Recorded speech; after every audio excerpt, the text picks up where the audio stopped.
ಸ್ನೇಹಿತರೆ, ಲಾ ಪಾಯಿಂಟ್ಗೆ ಸ್ವಾಗತ. ನಾವು ಕ್ರಿಮಿನಲ್ ಪ್ರೊಸೀಜರ್ ಕೋಡ್ ಬಗ್ಗೆ ಮಾತಾಡ್ತಾ ಇದ್ದೀವಿ.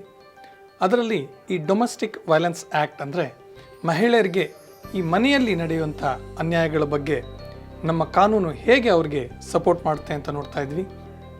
ನಾನು ಈಗಾಗಲೇ ಹೇಳ್ದಂಗೆ ಯಾರಿಗಾದರೂ ಯಾವುದೇ ರೀತಿ ಅನ್ಯಾಯ ಇರ್ಬೋದು, ದೈಹಿಕ, ಮಾನಸಿಕ, ಇನ್ನಿತರ ಯಾವುದೇ ಒಂದು ತೊಂದರೆಗಳಾದಾಗ ಅವ್ರ ಮೇಲೆ ಆ ರೀತಿ ಒಂದು ಅನಾಚಾರ ನಡೆದಾಗ ಅವರು ಪ್ರೊಟೆಕ್ಷನ್ ಆಫೀಸರ್ ಬಳಿ ಹೋಗಬೇಕಾಗತ್ತೆ.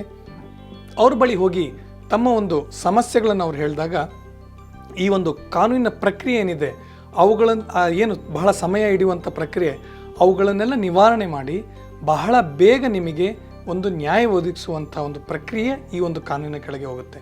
ಇದರಲ್ಲಿ ನಿಮಗೆ ಅದೇ ಮನೆಯಲ್ಲಿ ನೀವು ವಾಸಿಸುವಂಥ ಹಕ್ಕನ್ನು ಅವರು ನಿಮಗೆ ಕೊಡ್ತಾರೆ.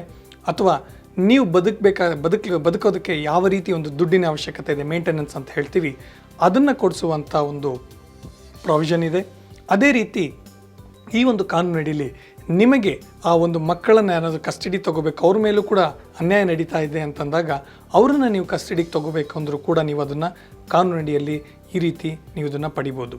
ನಿಮಗೆ ಬೇರೆ ಒಂದು ಕಾನೂನು ಅಡಿಯಲ್ಲಿ ಕೂಡ ನೀವು ಅದಕ್ಕೆ ಪರ್ಯಾಯವಾಗಿ ನೀವು ಏನೊಂದು ನಿಮಗೊಂದು ಪರಿಹಾರನ ನೀವು ಪಡಿಬೋದು. ಅದರ ಜೊತೆ ಅತ್ಯಂತ ತ್ವರಿತವಾಗಿ ನಿಮಗಾಗುತ್ತಿರೋ ಅನ್ಯಾಯವನ್ನು ಅದು ನ್ಯಾಯ ಒದಗಿಸಬೇಕು ಅಂತಂದರೂ ಕೂಡ ನೀವು ಈ ಕಾನೂನಡಿಯಲ್ಲಿ ಹೋದಾಗ ನಿಮಗೆ ತುಂಬ ಸಮರ್ಪಕವಾಗಿ ಅತ್ಯಂತ ಕಡಿಮೆ ಸಮಯದಲ್ಲಿ ಕಡಿಮೆ ವೆಚ್ಚದಲ್ಲಿ ನಿಮಗೆ ನ್ಯಾಯ ಒದಗುತ್ತೆ.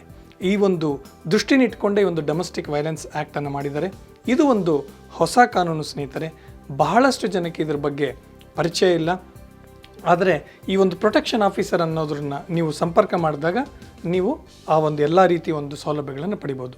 ಈ ಪ್ರೊಟೆಕ್ಷನ್ ಆಫೀಸರ್ ಎಲ್ಲಿರ್ತಾರೆ ಅಂದರೆ ನೀವು ಸಮೀಪದ ಯಾವುದೇ ಒಂದು ಸರ್ಕಾರಿ ಕಚೇರಿಗೆ ಹೋದಾಗ, ಅಂದರೆ ಪೊಲೀಸ್ ಸ್ಟೇಷನ್ ಇರ್ಬೋದು, ಪೋಸ್ಟ್ ಆಫೀಸ್ ಇರ್ಬೋದು, ಇನ್ನಿತರ ಯಾವುದೇ ಒಂದು ಸರ್ಕಾರಿ ಕಚೇರಿಗೆ ಹೋದಾಗ ಇದರ ಬಗ್ಗೆ ನಿಮಗೆ ಮಾಹಿತಿ ಸಿಗುತ್ತೆ.